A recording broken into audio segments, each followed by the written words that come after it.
Hey, what's going on, good people? Welcome back. Hey, today we're going to talk about black psychology.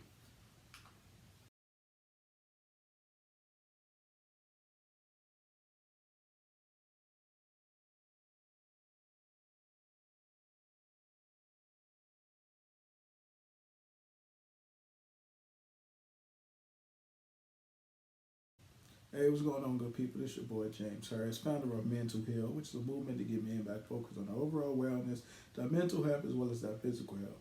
And I'm also the author of Man Just Express Yourself, which is the interactive guide to help men, boys better express themselves in tough situations. You can get that book on Amazon, Target, Walmart, Barnes and Nobles, and of course my website.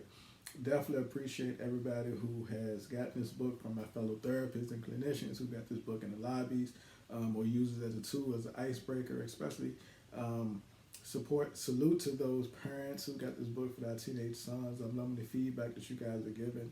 And special praises to my spouses, those emails and messages of you guys sending in and you getting this for your partner and you guys doing these exercises as a date night activity or over dinner and stuff like that. It warms my heart to see that feedback that's coming in. So I definitely appreciate you.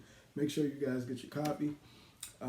Feel free to continue to support this channel as well. Like, share, subscribe, comment below, all that good stuff. And submit me your questions too. I'll definitely read them because somebody else might have a question as well.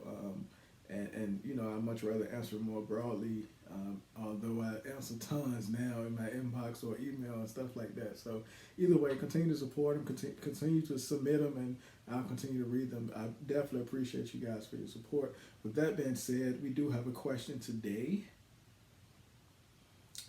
So what are some good coping skills for teens? All right, well, to be honest with you, let's see.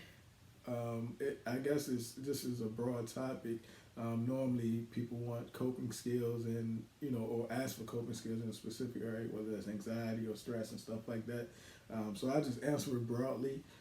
Coping strategies are pretty much skills that assist you in reacting and forming new behaviors to adapt and deal with in difficult situations. So you can definitely check out my previous a couple of videos ago. I did a video on coping skills, so you can check that one out.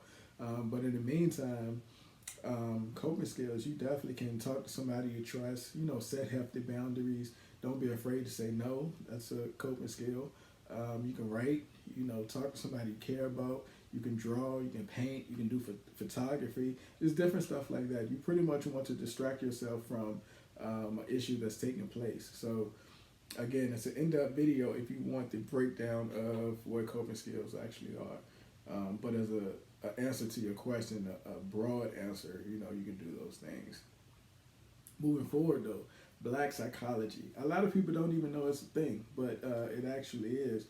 So it's pretty much one of those emerging disciplines to broadly define like the evolving system and knowledge of concerning elements within human nature, specifically the study of experience and behaviors of the people of African American descent. Pretty much the black population. I know in grad school, I don't think we were introduced to any African American theories or psychologists and stuff like that. So, it can be tough. Is that part of the system? Was that by design, or is it not just something that people cover? But subsequently, like numerous of black psychologists in the earlier 20th century published different theories and research critiquing, racist policies and stuff like that. So it's definitely beneficial. I'm gonna drop a couple of them throughout this segment, but I'm gonna keep it limited because I want you to do your own research and I want you to look up different things and stuff like that.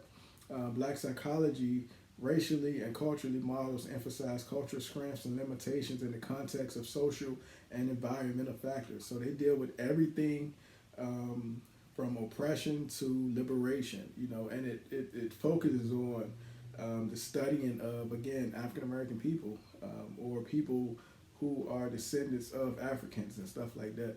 So it's different African-centered psychology perspective, concern, understanding of the human nature using different philosophies and values and stuff like that, of course, from the previous oppressive models and different things like that.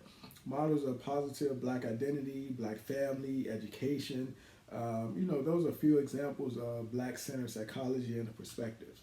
So, if you're not familiar with Black identity, Charles Thomas was pretty much the co-founder and the chair of the Association of Black Psychologists. He and William E. Cross in around 1971, they created a racial identity theory. It gave rise to extensive research on how Black identity, with the psychological interpretation of the meaning of, that pretty much racial group within the context of racism, and social oppression. African self, the consciousness focused on spiritual and collective identity as the core of Black personality. African American perspective examined both structural and functional aspects of the family, emphasize acculturation, socialization, and different coping factors, like what it means to be African American within this system, whether that's the work system, the schooling system, your community system, like all of those things are systems. So Black psychology and Black identity assist African Americans how they tend to fit in those places. It's a different Black perspective that take care not to pathologize or highlight difficulty views of the Black family, but to promote the strength and the consideration of course, the socioeconomic status, the historical traumas and grief that we have historically had, different political factors that affect families and stuff like that. African-centered perspective additionally emphasized that the family values of spirit, interconnection, the children, cooperation, responsibility, respect for the elders. Like, that's a big thing. Like, we tend to look to our elders or our ancestors for a lot of guidance and stuff like that. And over the past maybe 10 years or so, you heard a lot of African Americans, Black people, saying that they are now more spiritual and eclectic as far as religion is concerned. Whether that's, getting back to roots, and understanding and stuff like that. But just scroll your social media. I'm sure you'll see it. Black psychology is definitely an emerging discipline to transform reacting from the traditional Western psychology construct models that explain Black experience from their perspective, which is weird. Like, we should tell our own stories and create our own narratives and stuff like that based on the cultural experiences that we have. So that's what it is. It was tons of contributors, like I mentioned earlier, of psychologists and theorists and stuff like that, but we only tend to hear about the European ones, the Sigmund Freud and Albert Ellis and Bandura and Jung and stuff like that. But it's so many other African American theorists and psychologists that had came, throughout history, and that got tons of research that helped so many things. So some of the most noticeable, though, that are some of my favorites that I've studied, and I'm sure you probably know what I'm talking about too. Let's talk about, Kenneth Clark, right? He was essential in the Brown versus Board of Education case. Some of his favorite, most memorable research is the Black Doll Experience, which studied the responses of more than 200 children, Black children, were given the choice of a white doll, a brown doll, and they had to see which one was positive. Like, they created these questions for them. So African American children participated in the study, white children, Asian children, Hispanic children, and the focus was to see the black or the white doll, which one was the responses gravitated to being positive or happy or sad and stuff like that. So those findings from the research illustrated that children show a preference for the white doll from early as age 3 years old. So just imagine the psychological factors that goes into that. Like, this 3-year-old can see that there are disparities within what's prettier, or what's the nicer one, what's the mean one, who's the ugliest and stuff like that. You probably can go just Google YouTube or videos on the Black Doll Experience and it'll come up. Again, that was from Kenneth Clark. He concluded that segregation was like a psychological damage which played a role in the Supreme Court's decision to outline segregation. So, salute to the good guy, Kenneth Clark. Additionally, he was one of the first Black presidents of the APA, the American Psychological Association. And another awesome Black psychologist, you probably are familiar with, Francis Sumner. He was the first African American to receive his PhD in psychology. Like, can you imagine back in the day, like all the segregation, all the hate, the despair, the just oppression, the institutions, having to go to night school because it can be seen during the day and stuff like that. So he helped establish the psychology department at Howard University, and he trained African American psychologists throughout his tenure there. Some of them completed a vast amount of research which counteracted with the racist and bias in psychology studies of African Americans. So he was definitely a pioneer within the black psychology movement. What's interesting though, some of his students went on to become leading psychologists in their own right, like the one I just gave you, Kenneth Clark. So moving on from those two, we got to give respect and homage to the women too.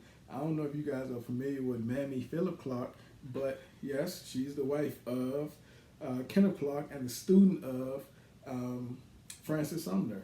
So it's all come together now. Her work also was with her husband when they were in Howard University with the Black Doll Experience. They became, again, for the racial identity model, the Black Doll Experience. Definitely phenomenal too, and videos and stuff like that you guys can research for yourself. Many of these children began to reflect and internalize the views of society had on them. So they started to, internalize, again, at the early age of 3 that, I'm this opposed to that compared to the white and black doll. She also found that African American children who were tested and informed that they were learning disabilities or disabled were diagnosed incorrectly due to bias in psychological testing. And, that's a whole nother study in itself. Again, she was the wife of Kenneth Clark and a student of Francis Sumner. And they, was this big happy family at Howard University. Salute to Howard. So again, like if you know black psychologists, drop it below so I can enhance my knowledge as well. Like I know tons of them, but I want you guys to do as much due diligence and research as you can. So definitely appreciate you guys for checking it out.